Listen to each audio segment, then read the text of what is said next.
What is up, everybody? Welcome back to the Guardians of the Future podcast. MLB draft is hours away, not, within a couple hours, but we're down to less than days to count the hours now. When it comes to the MLB draft, you want to take the best player available. You don't want to draft for need. But what I did here is I drafted for the need and the best player available. I got Willie Hood to come back on the Guardians of the Future podcast once again. My negotiating skills are getting really good these days. That's 2 podcasts in 2 weeks for you, Willie. Yeah, and I promised 3, and then my agent negotiated a 4th, but we still haven't negotiated compensation on that one. I'm really pushing for that cheese on that. What was it, an egg McMuffin? I'm really going to see if I can find some sausage egg McMuffin. I got to have some meat. Come on, man. Yeah, I'm working on it. I'm working on cutting you that cheese. You can't be this pretty without protein in your life, Justin. That's true, especially the draft. You have to have a lot of protein. If you're a vegetarian and you're listening to this, I recommend you figure out, get some peanut butter in your system or something, because we got a lot to talk about. Soybeans. Yeah, there you go. Some soybeans, some chickpeas. I'm not a consultant for dietitians, so I'm quickly running out of food puns there. The draft is on Sunday. We're doing a podcast as close to that as possible. Mostly because our schedules didn't align early in the week, and it was also the July 4th holiday. But we figured it's better closer to the draft. So, Willie, you and our buddy Jared just did a quick mock that came out today. If you haven't checked it out yet, it's nextyearincleveland.substack.com. I will include the link in the show description. The guy you took for the Guardians at 23, I'm all aboard. Like I don't know if he's attending the draft. They just had a list of guys that are attending the draft. I don't know if he's going to be there or not, but I am ready to. I don't know how to fly a plane, but if I did, I would go down and I would fly to. Where is that college at? Is that North Carolina? I would fly to North Carolina, and I would fly this man straight to Arizona to Goodyear. Winston-Salem, North Carolina, if I remember correctly. I almost said Raleigh-Durham. That'll get me injured.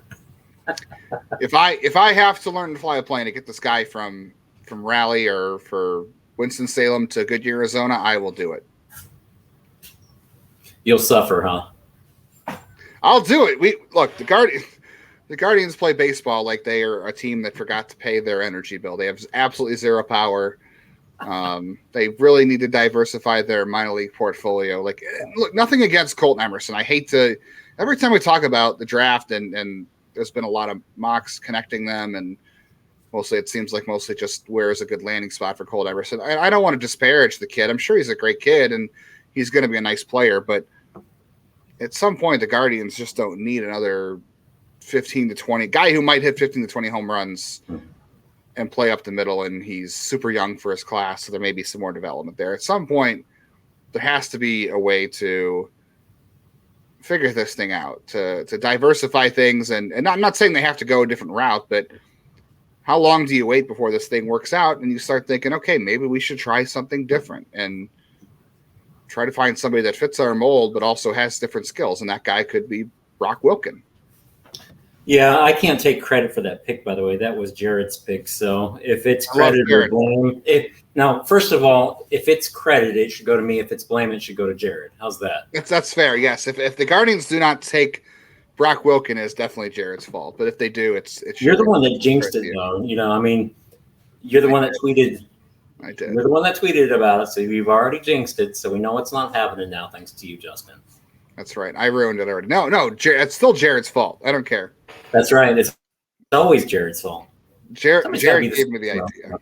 That's right. He refuses to come on here. He says he's a draft fan, and then he won't even come on the podcast, so. He goes on vacation for the draft every year. Who does that? If you really love the draft, you would. The draft is a vacation, right, Willie? Or as we find out, there's no such thing as vacations. There's only work that you are putting off. There's work. Yes, work that you're putting off until later. Yeah. And why do it today when you can save it for tomorrow, right? It'll always be there tomorrow. Yeah, or the 10 things you were going to do the next day, too. That's right. You've talked about this multiple times, but under the old model, if the draft was in June, Brock Wilken would be quote unquote young for the class, which obviously is something Cleveland still values. So he still fits that mold a little bit there. And last year in college baseball, Tennessee was kind of the flavor of the week. So I watched a lot of Tennessee. This year, Wake Forest was the the flavor of the week. So I watched a lot of Wake Forest. I think Wilken can play third. My only concern here is he passive? Like, he walked more than he struck out. He increased his contact rates, but was he swinging less? Like, I have a real problem with drafting hitters who are patient rather than passive, because I still think that's the thing in the Nolan Jones profile.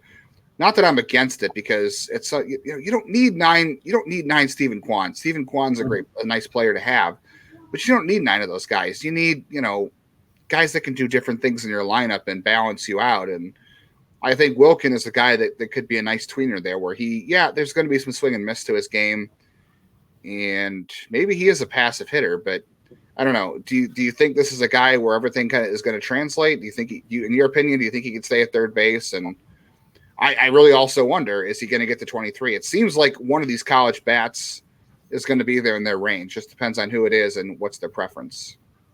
Yeah, I think there's so many of these guys that are going to have similar grades. I was thinking to myself earlier today, is it possible for someone like Colton Emerson, for instance, who I mocked to Cleveland before in my 20-round mock, just going with the premise that Cleveland typically goes under slot with their first pick, and that's what I did in that mock.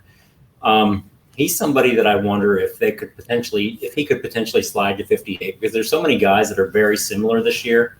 He doesn't have a long track record of performing at a high level. It's not that he didn't perform well while he was at Sanford, but 1 year in the SEC, and yes, it was an impressive year. I know Mason McRae, before he was hired by the Cubs, was all over him and really promoted him. I don't know.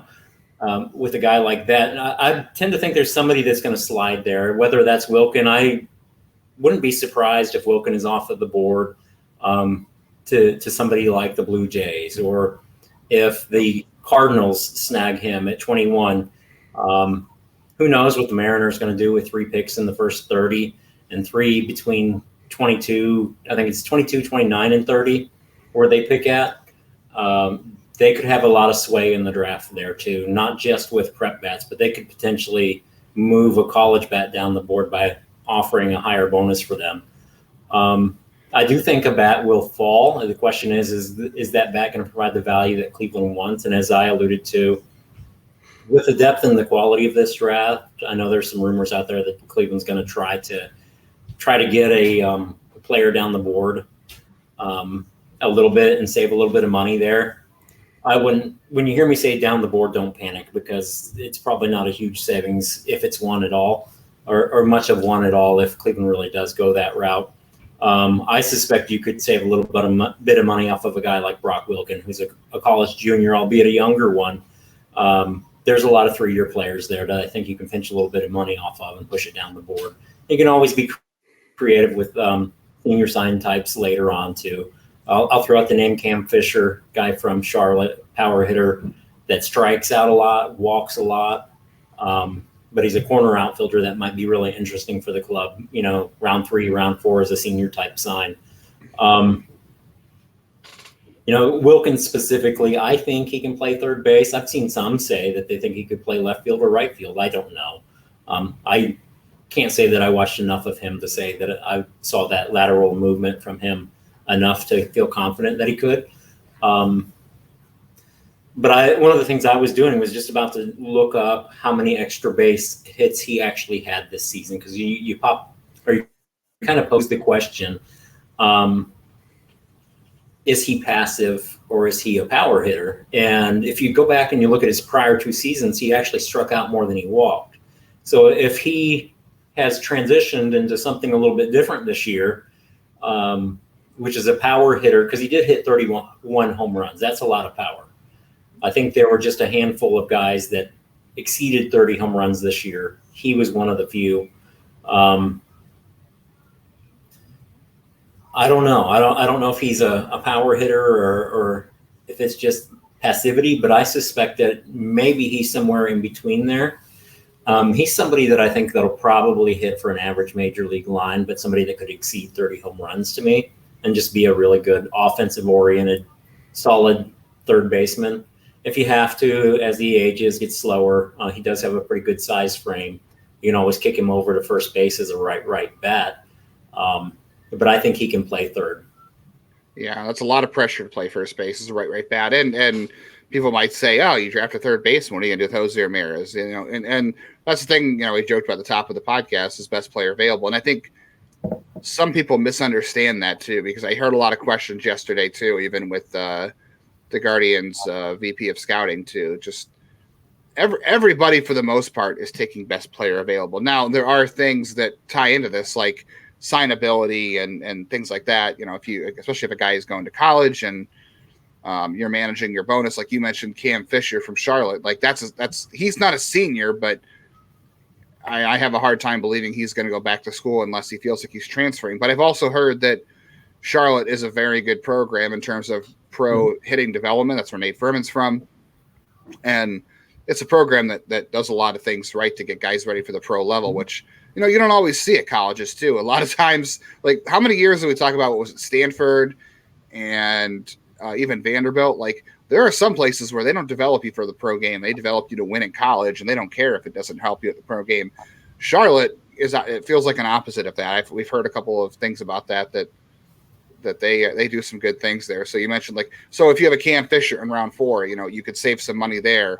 Or I'm trying to think of who are some other senior signs that probably could save them money. You get my point. If you're saving money down the board, that also helps you depend on who you're going to pick higher in the draft. Mm-hmm. But for the most part, you're just going off your board, and everybody's board is just different. Looking at Wilken, so he had 47 extra base hits this year in 320 plate appearances. He did walk more than he struck out. The thing that gives me pause here is that, okay, the ballpark in Winston-Salem, that's a very hitter-friendly park. Now, obviously, it's a tough conference. There's a lot of good teams in that conference. Didn't have a great sophomore season, and we know, I think you've pointed this out multiple times, the Guardians look very heavily at sophomore seasons in college because that is often the last time you're playing where you are younger than the competition. So if you can play better against older competition as a sophomore, you have a better chance of succeeding later, and they're willing to overlook poor junior seasons. Well, Wilken didn't have a poor junior season. He had a 964 OPS, but he struck out a lot. Sophomore. And he didn't hit for a high average. There was 23 homers. And then, for whatever reason, his second go-around in the Cape wasn't all that strong, 781 OPS, which isn't terrible. But his first year in the Cape on 158 plate appearances, way better. So I'm just very in between on these things statistically, because the Guardians are a model-friendly team. They do take – these are all things built into their model, right? Cape performance and age and sophomore year and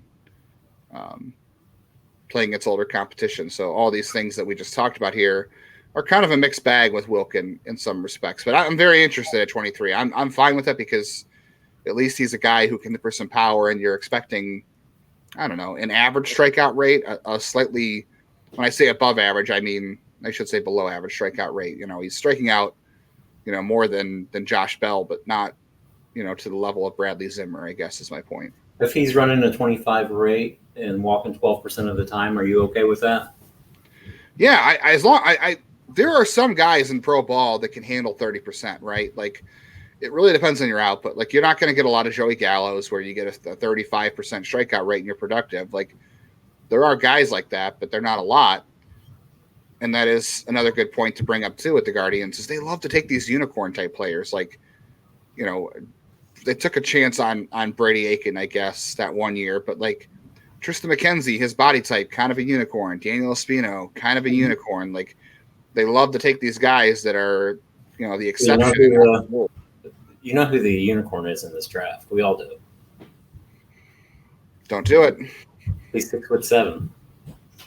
Are you talking about Bryce Eldridge? Yes, that's the unicorn right there. I feel like he's not going to get to 23, and that's a good thing. Look, I'm going to say this. I am very averse to the Guardians. I don't know. I don't know if I should say this, but I don't know if I trust Cleveland's development with him. How many power hitters has Cleveland produced? Currently,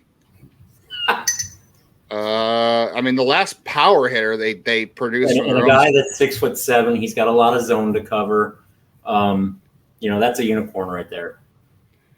Yeah, he could be a two-way player. I mean, do you count Carlos Santana as a power hitter? I don't know. He was the last guy. I mean, the last guy to hit 25 home runs or more in the outfield for the Guardians/Indians was Grady Sizemore. Like, it's been a long time since one of their outfielders hit 25 or more homers. It's just been a long time. It's very strange. I don't really consider Grady Sizemore a power hitter, but he was a good player. Everybody else has been. I mean, Jose Ramirez is a hitter with power, but again, Jose Ramirez is a unicorn. That's my point. Like, you can't.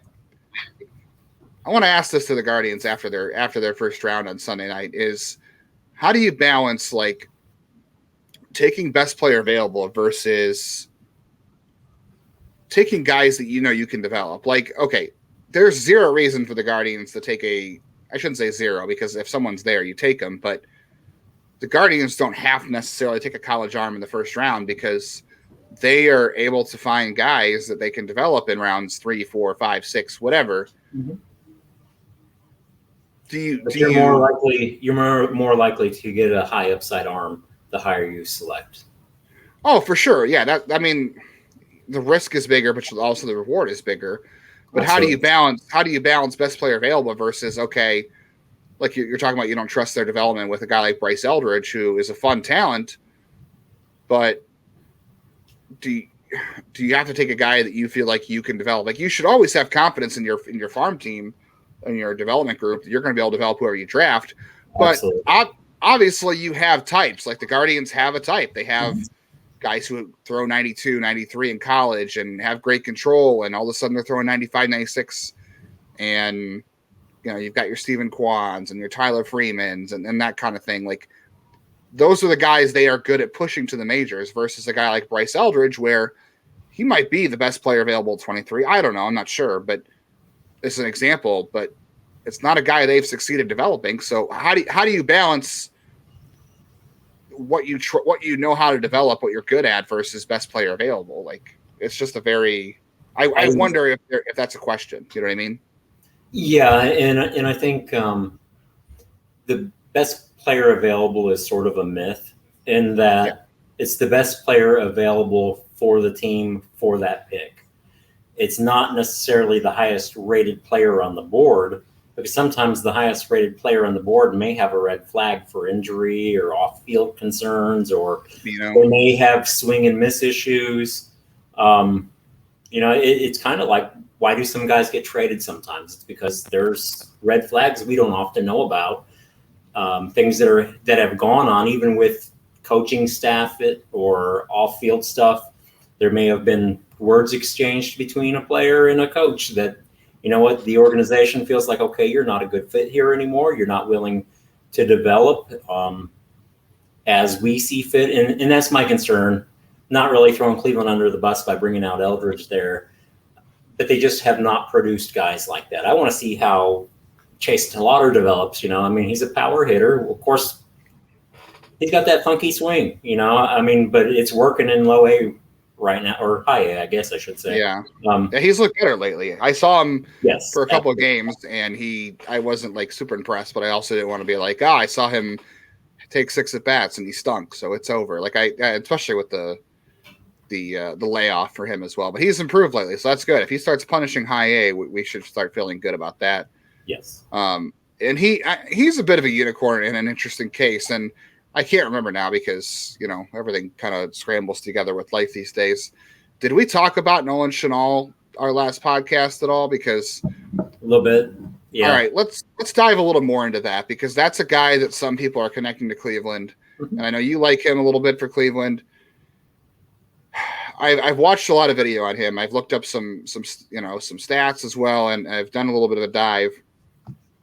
Schaunel is a lot like DeLauder, right? He's a non-power 5 guy who has absolutely crushed his level that he's at the is it Conference USA, I think that's in. There, he's from Florida Atlantic.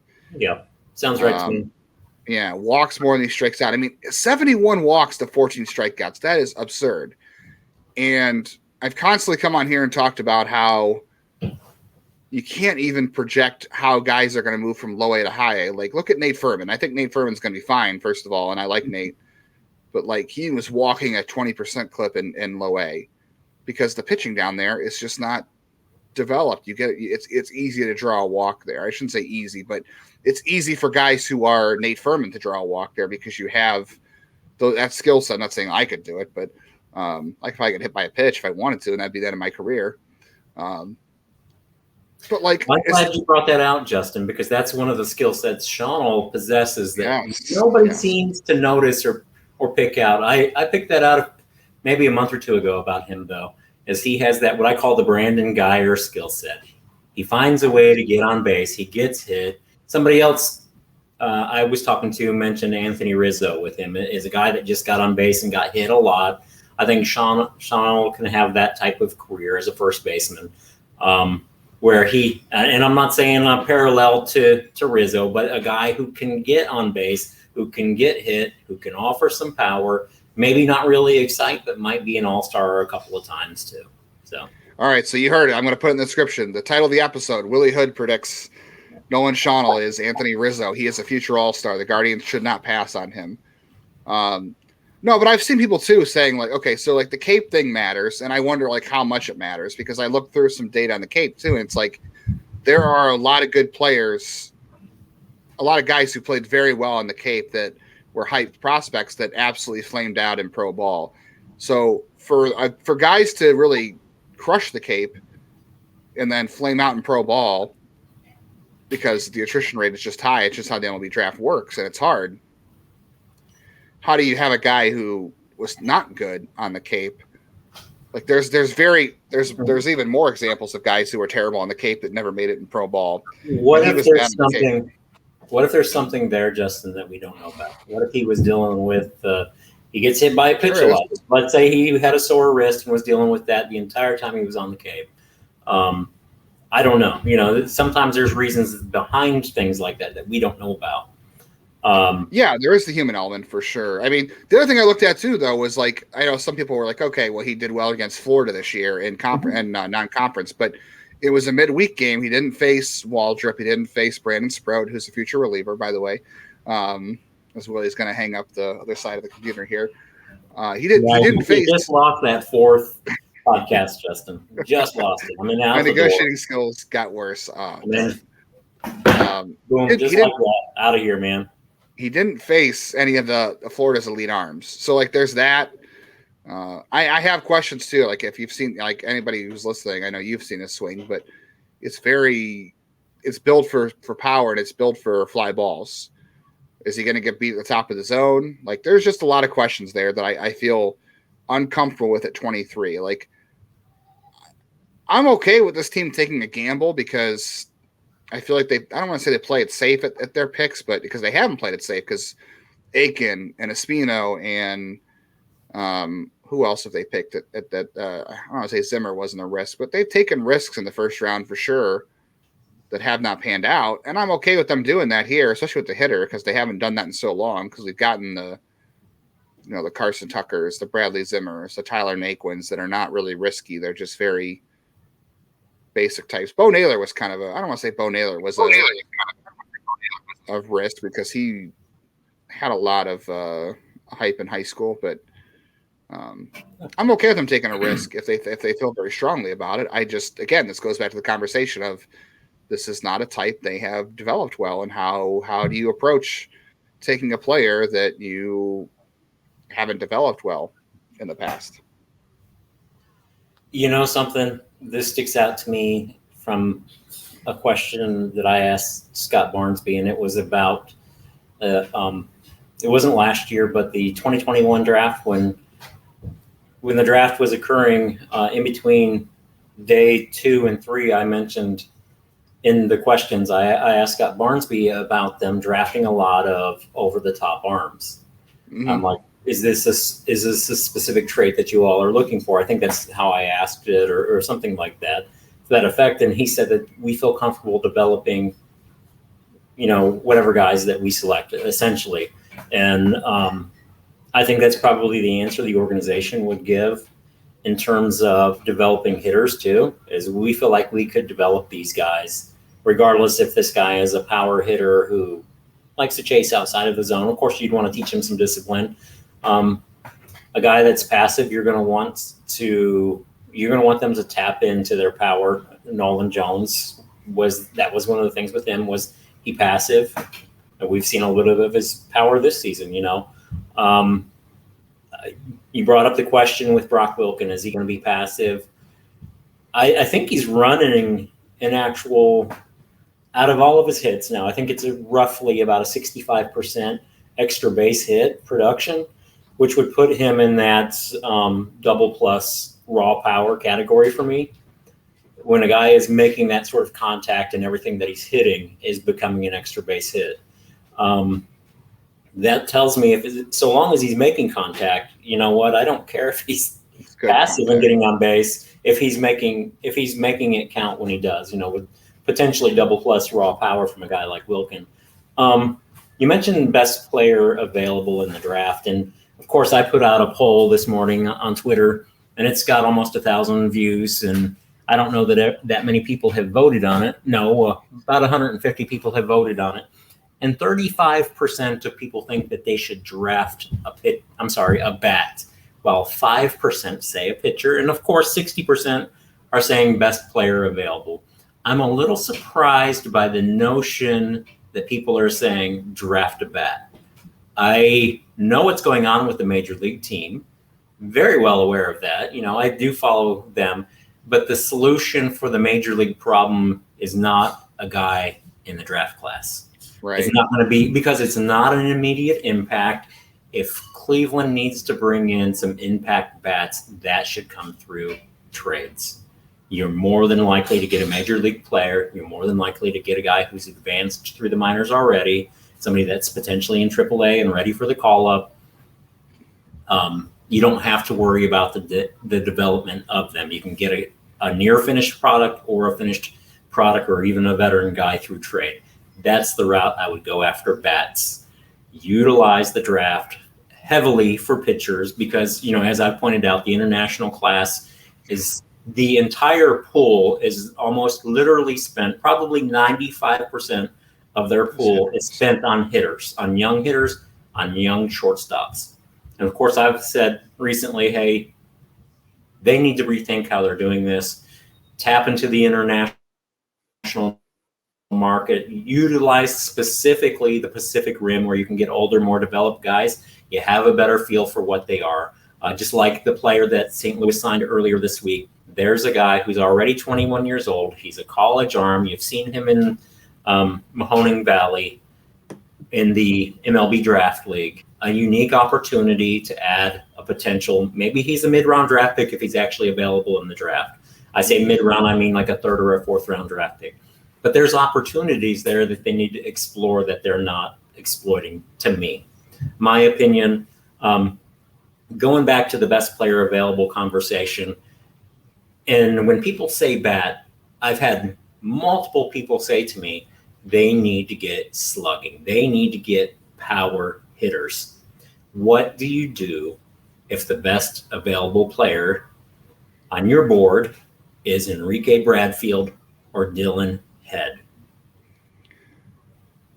Well, the Guardians, no matter who they draft, like you said, they will feel confident they can develop whoever they take.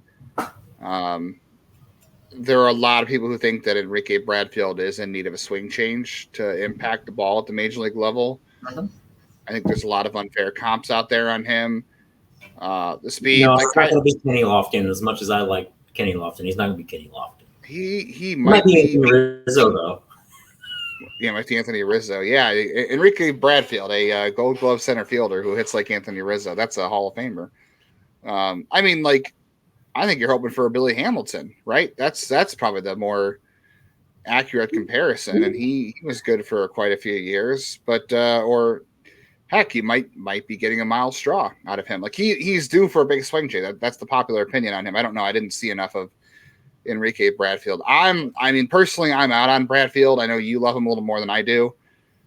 I just don't see him being a a type of player the Guardians have done, and Vanderbilt too. And I know I have to be careful of this too because I'm very guilty of this.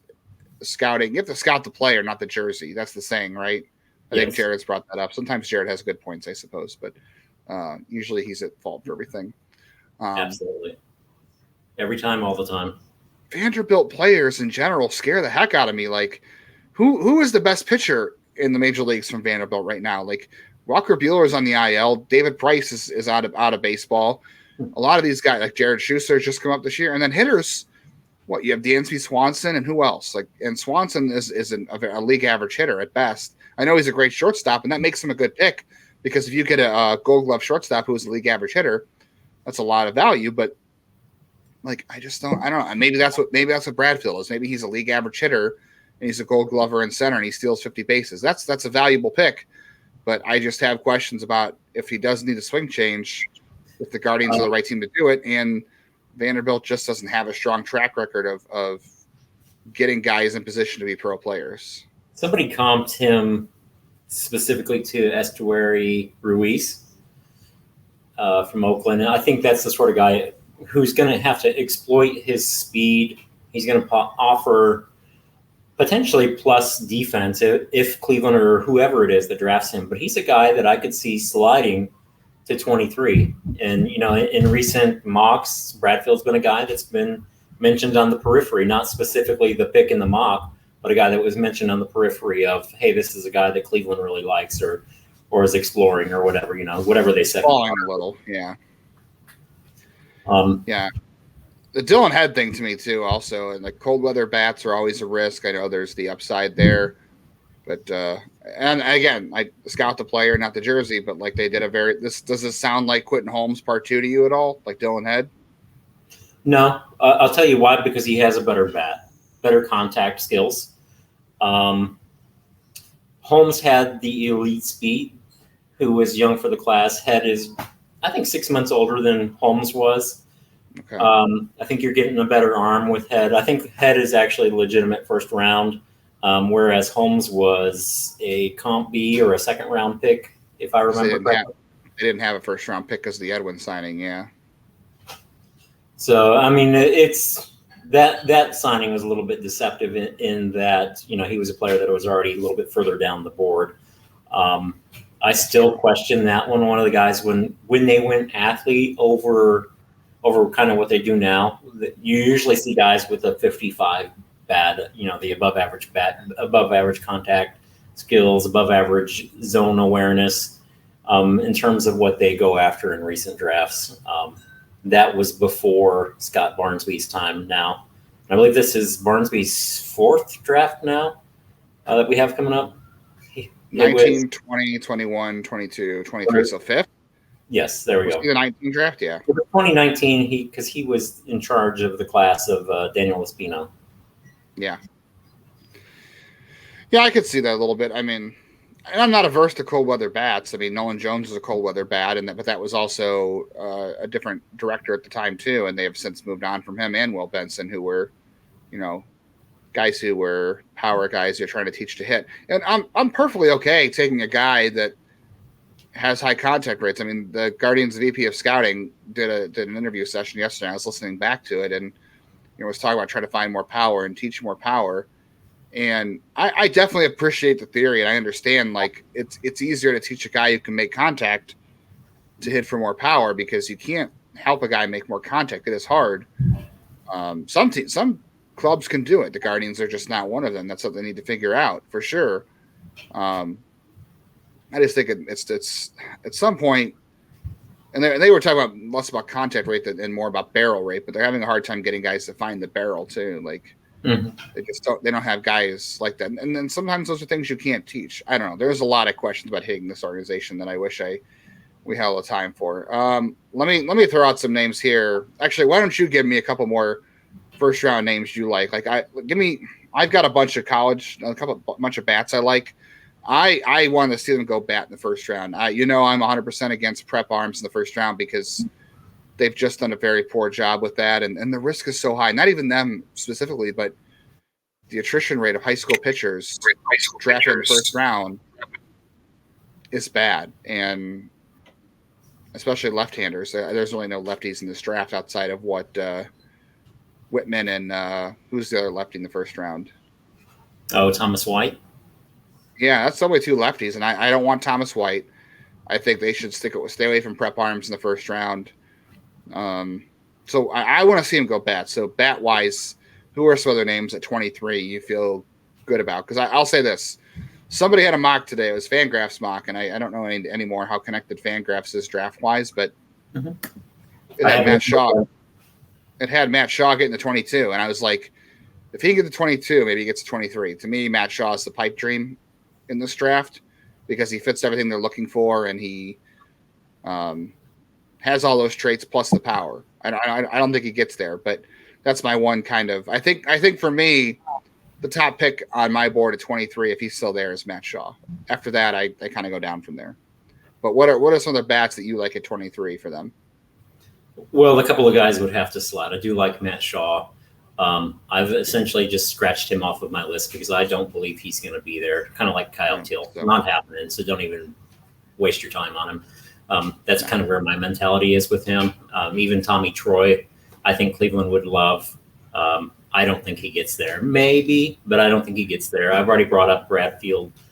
Tommy Troy fell in the Fangraphs mock, by the way. He was below 23. And I think if he's there at 23, the Guardians would be interested. But yeah, he's a guy. He's a guy. I think scouting sources put a 50 on the hit tool.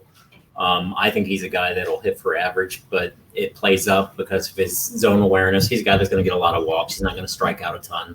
Somebody that can play second base, third base, has played some shortstop. He doesn't have any outstanding tool, but he is a guy that everything is a 5 or above, essentially. And I think because of that, it plays up. I think he'll be a solid, potentially average major league player. Those are the type of guys, maybe he becomes like a Jeff McNeil or whatever. And I'm not giving that as a straight comp, but Jeff McNeil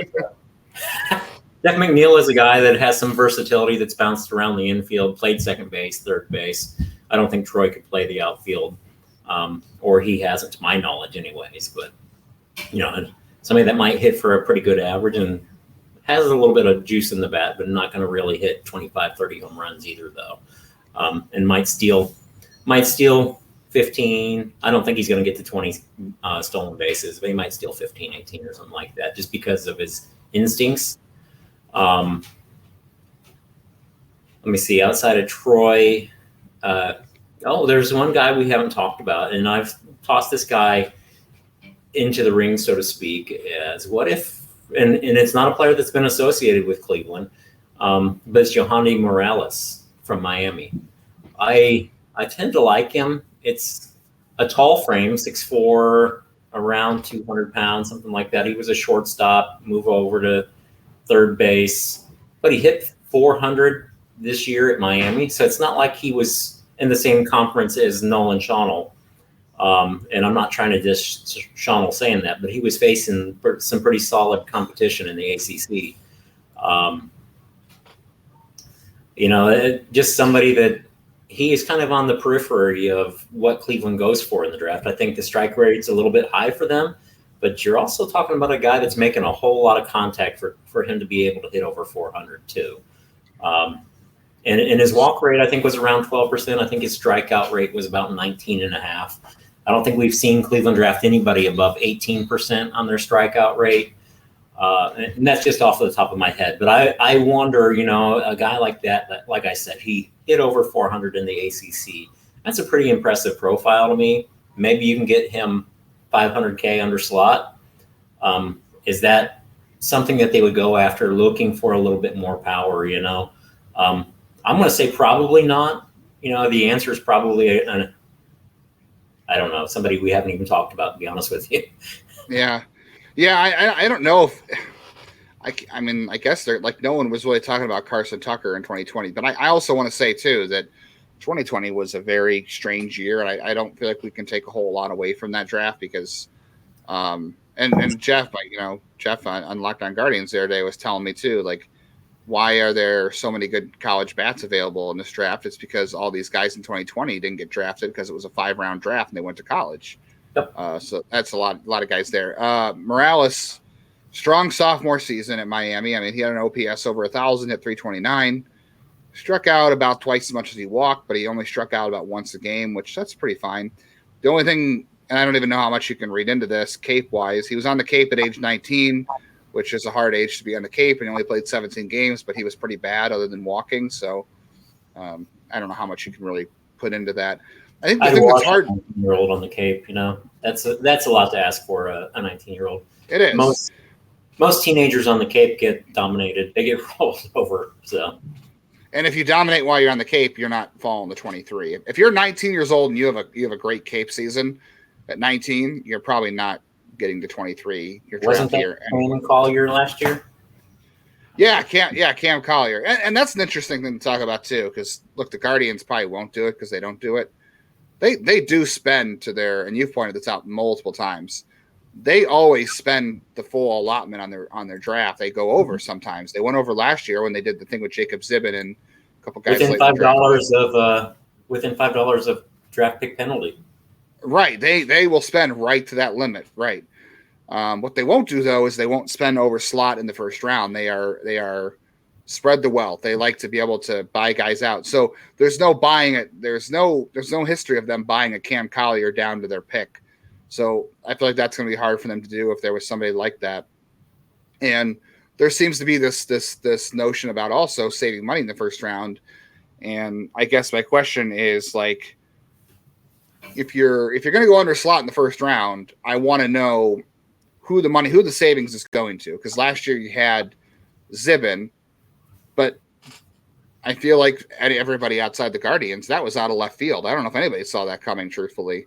So there's your, actually, I guess if you want to be technical, that's your buying down, right? Like, did they just expect Zibin to not be there? And they were like, well, he got to the 10th round. And we said, if he got there, we'd give him X amount of dollars. Like, I guarantee that is something they talked to him about. There's no way that he got to the 10th round and they committed $1 million to him without talking to him pre-draft about, hey, this is what we think. I wonder if they didn't expect him to be there, but I guess that's your example of buying a guy down, right? But buying a guy down also is, hey, tell these other teams we're offering you this amount of bonus, otherwise you're going to college. That wasn't the case with Zibin. That was the case with Collier. So that's a different scenario, I guess.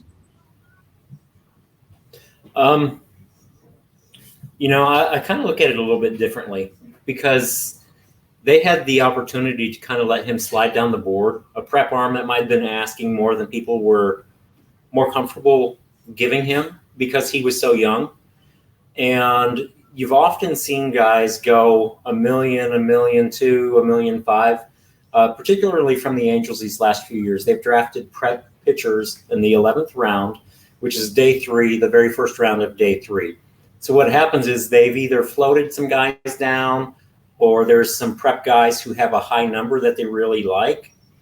And they made some phone calls between day 2 and day 3 and popped them on day 3 with, hey, we have $1 million left, or we've got $1.2 million left. Will you sign for $1.3 million?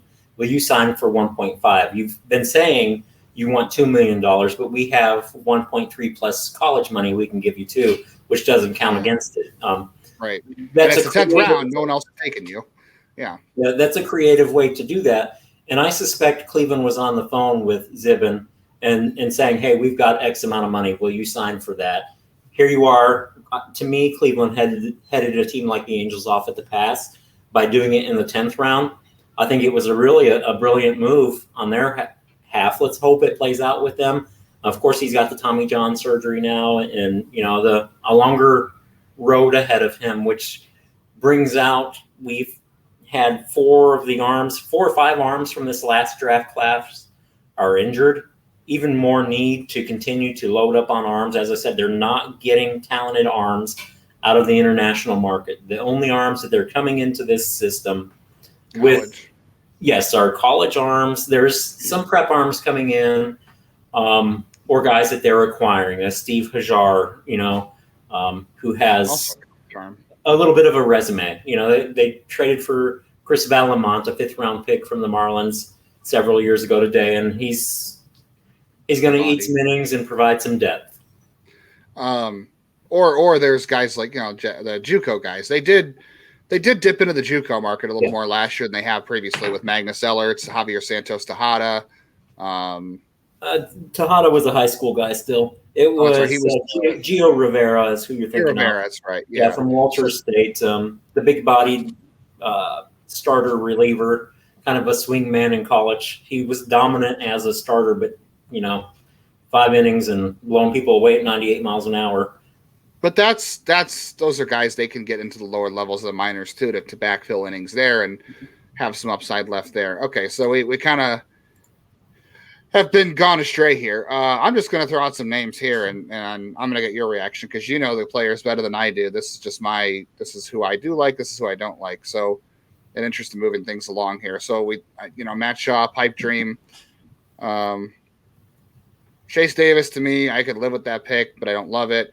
Braden Taylor, I think we talked about last week a little bit. He could be a Lonnie Chisenhall type. I'd be okay with that. I wouldn't love it. I saw one mock that had Jacob Wilson fall into them. That's the first time I've seen him get that far, and I got to be honest with you, Jacob Wilson would just be so redundant in this system. I'm not a big fan there. I know he has a lot of the traits they love, so if he's there, it's bad competition again, but he's got a ball player for a dad. I think to me that's all the college bats, right? Like Colton Ledbetter at 23, I suppose. I wouldn't be against either. I threw out Travis Honeyman to you at 23, but you seem to be against that. Yeah, that would be a money saver pick again. Okay, so all right, you were talking about Zibin too. I forgot to ask you this. So who is this year's Jacob Zibin? Is there a Jacob Zibin here? Who is because they got Jack Leftwich went to that academy in high school. Zibin went to that academy. That's a good point. I don't know. I haven't seen any big names pop up out of it's TXNL Academy in Florida, specifically that you're mentioning. If I had to target one prep arm that I think Cleveland would have a lot of interest in, it's Jake Brown from Sulphur High School in Louisiana. I think he's 6'3", 190, played center field and pitched. He's a left-hander, has the low three-quarter slot, so you got the low approach angle, a potential above-average slider. Low 90s, think he's up to 94. I think with his athleticism, if he gets a little bit stronger, adds a little more weight and strength to that frame, you got a guy that might be touching 95, 96 in a few years. Of course, he's an LSU commit, and that's not an easy get, so you're probably looking at a guy at about $1.25 million or $1.5 million probably. I know rankings have him, I think, anywhere from 60 to like 120 or something like that. He's a potential second-round prep arm to me. I mean, in terms of value and how I look at him.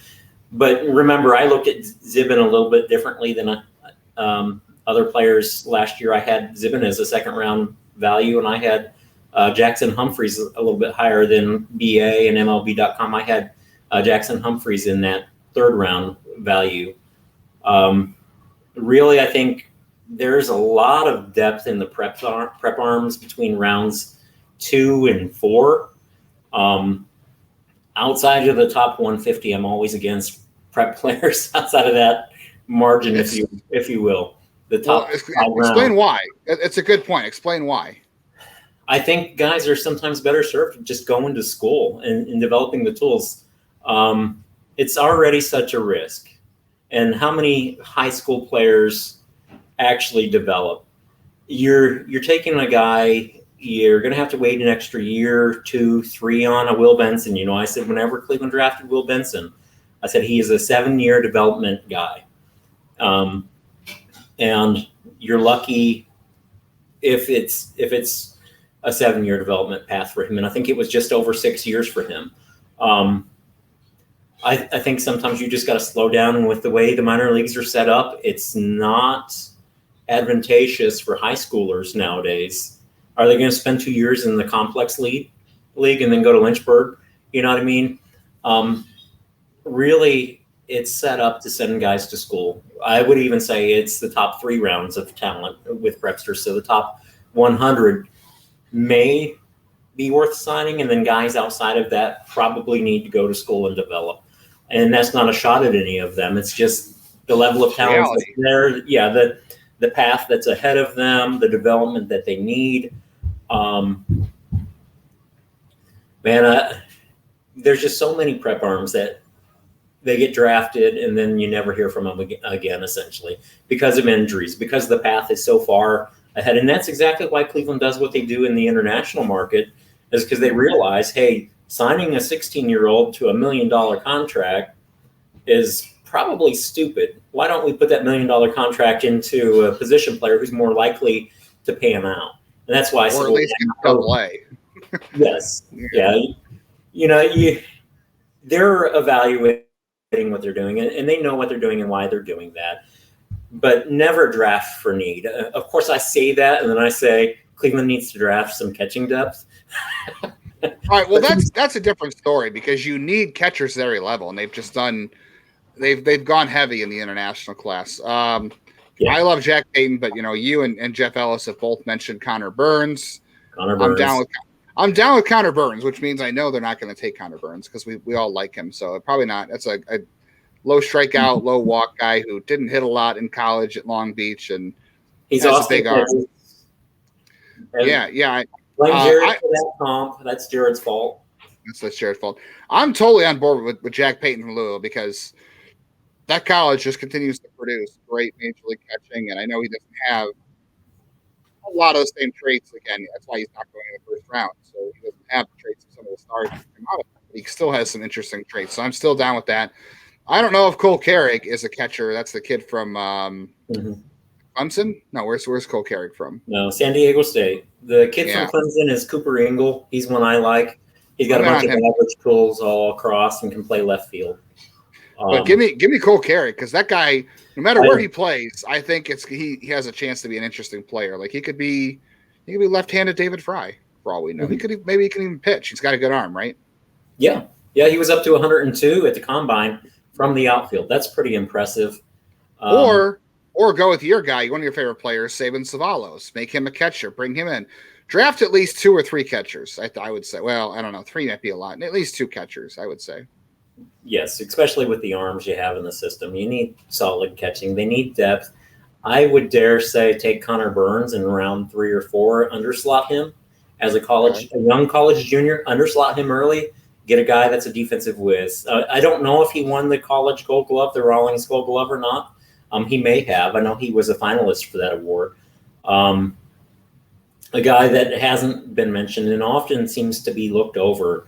And he's a smaller guy, 5'8". Luke, I don't know if I'm going to say the name right, but I think it's Schigler. Yeah, Schigler. Yeah. A guy that has high contact skills, walks more than he strikes out, a little bit of juice in the bat. He's not going to hit for power. You may get 8, 10 home runs if he's a everyday catcher. But he also has a good arm. He's a reputable defender. And somebody that will probably get plucked a little bit earlier than some people think, because Matt Shaw drew a lot of attention and a lot of people had eyes on him while they were there too. Yeah, which means also take Nick LaRusso as a senior sign later. I think he's a senior as well, but he's older. Yeah. But I'm interested in him. Let's see. We got a couple more minutes left here, pitching wise. All the pitchers I like: Zach Thornton. Just keep throwing names out there. Let's just go back and forth and throw some names at the wall. Seth Keener is another one I love. I think he can start. He's got that. Yeah. I think it's a plus power slider. He's a low mid 90s, can touch upper 90s, and he has a changeup that'll work but needs development. And I think it's average control. So I'll tell you what. Let's make a bet on this on your podcast contract. What do we want to bet? If the Guardians do not take Sean Sullivan of Wake Forest, he was second in the NCAA in strikeouts to Paul Skeens. Lefty, control, very low arm slot from the left side, kind of like Logan Allen-ish. What do you want to bet? Rather than whether they draft him or not. What round? Is that a guarantee? If he is not, he's going to be gone by their 3rd pick, I would think. So that might have to be their pick. The 3rd pick would be. Do you mean the 3rd round or the 62nd pick overall? 62. I think they have to no later than that. I don't think, because what's their pick after 62? 90 something? Yeah, 93. And I think he falls somewhere. He's one of those guys that's probably, if I had to throw him on the board right now, I'd say like 75. And that's just me. I don't have anything in front of me, and I haven't stacked a top 100, but I think he's in that group where there's a lot of similar tier type talent. I agree with you. I'll back up and I'll say this. Tanner Hall is another guy to look at. Go back and look at his sophomore season, Justin. He was one of the nation strikeout leaders. That's another guy I think Cleveland will be in that same range. About a year ago. Yeah, I think Hall is round 3, round 4. I've been on him since last year. Well, I'm like future Cleveland Guardian right here. At one point in time, I thought he might get into the back end of round 1, but he's backed up this year, and I'm okay with that. The command is still there. I'll give you a name further down, but Wyatt Huddenpole from Charlotte, who has 4 pitches, above average command. I think he averages 91, 92 on the fastball. He's not a power guy, but he's got a big frame, average age, but somebody that is one of the nation's strikeout leaders too, with essentially less stuff. Doesn't throw as hard as some of these other guys. I like Zach Thornton, who you mentioned already. Love that low arm slot. Love the slider from him. A guy that I think that can add strength and command. I know this guy that you're not a fan of as much as I am, Hunter Owen. I still like. No Vanderbilt arms. Nope. Don't scout the uniform, Justin. Here we go. No, but he was already hurt this year. They already ruined that arm. How many pitchers has Cleveland drafted in the last 4 or 5 years that have been injured? That doesn't mean it's a good thing. Look at how that's panned out for them. Yeah, it hadn't quite worked out well for them, has it? Zach Jacobs has been pretty impressive, though, and he was an injured arm. Sure, I don't know how Jack Jasiak is doing. He was an injured arm. You know what? If they're going to go that route, give me Tanner Witt. If they're going to go that route, I mean, he has not looked good in the Cape. I don't know where he's at. He may have to go back to school, but yes, he's looked ugly in his return so far. I think he's been up to 93, 94, but the command hasn't been there. What about the kid from Florida State then? What's that? What about the kid from Florida State then? Or even Teddy McGraw. We're talking about Wake Forest arms. McGraw. You know what? That's his second Tommy John surgery. I would consider him. McGraw? Yeah, McGraw has had one Tommy John surgery in the past. This is his second one already. Right. That's a bullpen arm if Jack DeGrow. Do you remember him? He was yeah. I think he's that. You know what I'm saying? DeGroat never materialized as a prospect because of injury. All right, I'm out on that then. Who's the kid from Florida State? Is it not Baumeister? Carson Montgomery. Oh yeah, I'm a Carson Montgomery fan. I think he's 40 command, but I do think with his athleticism and his youth, because he's not even 21 yet, I would take the risk so long as we're talking 5th, 6th round on him and potentially going over slot on him to get him. I would pay $500K for that. They paid $600K for Humphreys.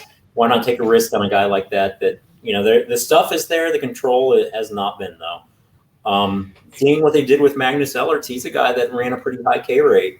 Somebody that I liked. I liked Ellerts last year.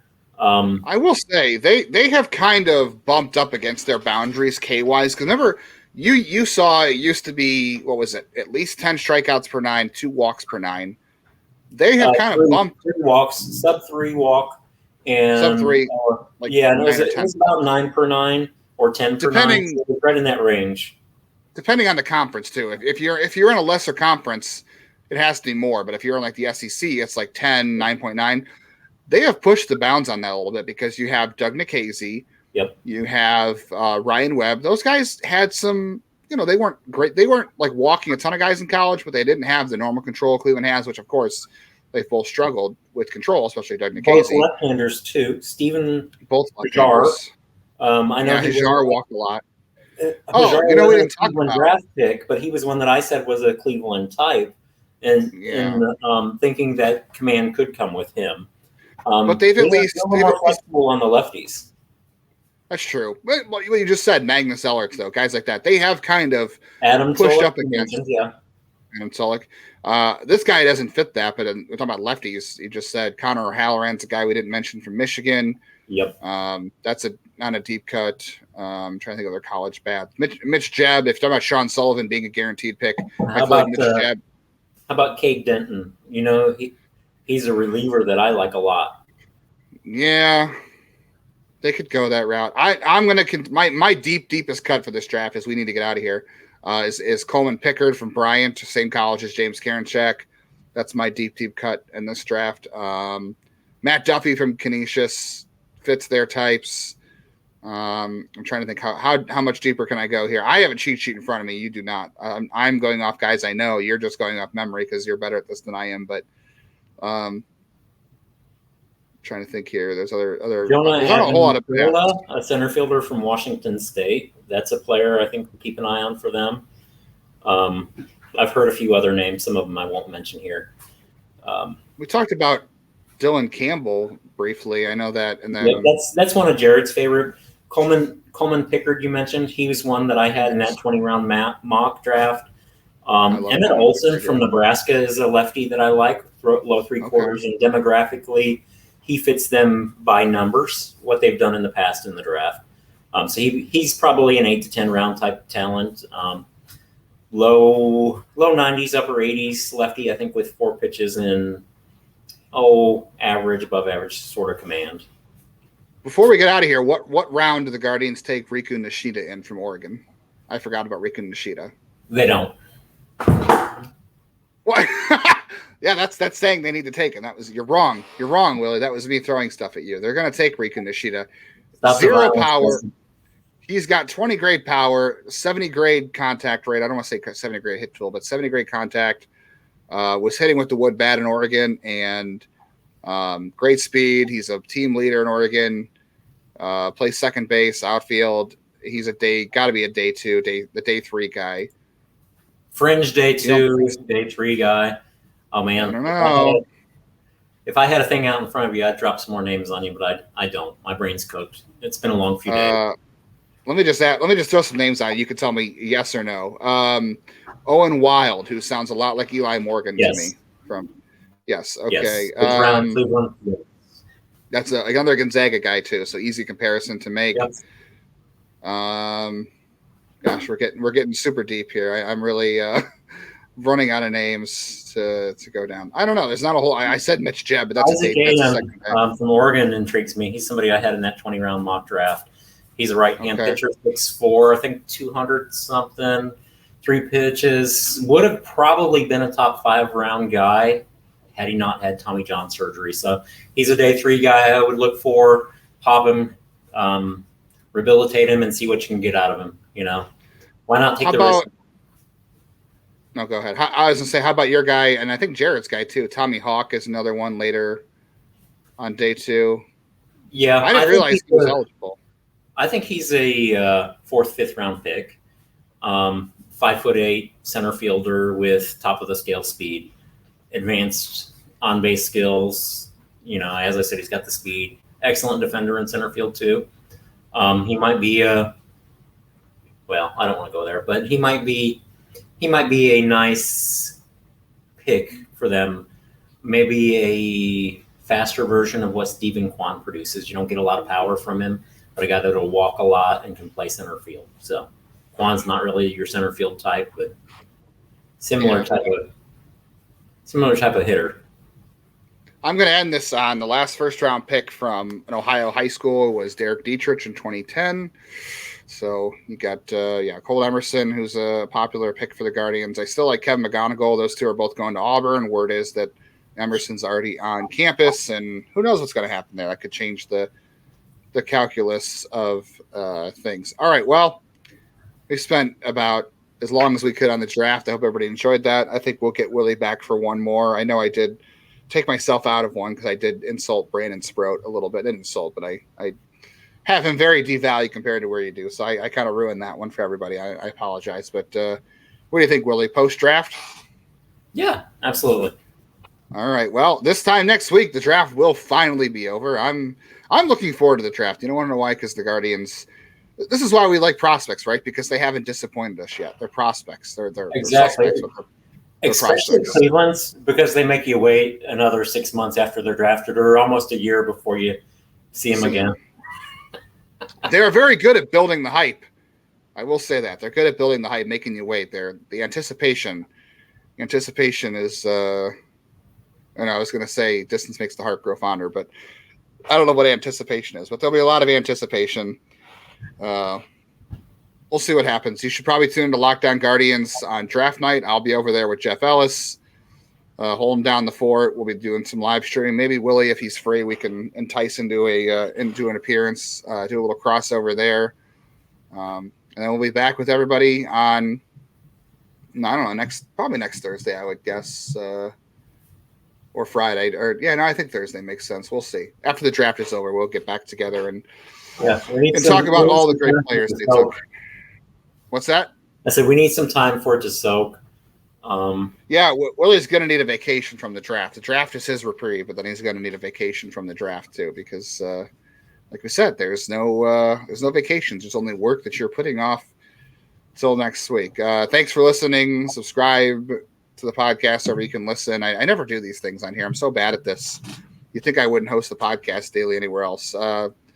Leave us a review on, I think, Spotify and Apple allows you to leave a review. If you're a longtime listener, just tell a friend about it. Hit subscribe on YouTube, share it, post it on Threads too. I know Threads is a thing now too. Why? You know what? The Guardians should have invented Threads, right? Because they're so good at threading the needle. Should the Guardians? They should have invented Threads. Share wherever you can. If you like the draft, if you like the prospects. Share the podcast everywhere you can. Subscribe to the Next Year in Cleveland newsletter. I'll have the link there, all other links, and everybody bug Willie on Twitter to come back for more podcasts because it seems that works. I don't know. People love Willie, so continue to beg him for me. I think the listens have dropped since I've joined. They've gone up. No, the listens have dropped since you left, actually. So need to get everything back on the upswing. All right. Well, I'll let you out of here, Willie. Thanks for doing this with me, and thanks to everybody who listens and all the positive feedback. It is appreciated. Yes, we do appreciate the positive feedback, especially in the toxic culture that is social media these days. So thanks for listening, and let's enjoy the draft and hope the Guardians get a future 30 home run hitter at 23. Who knows?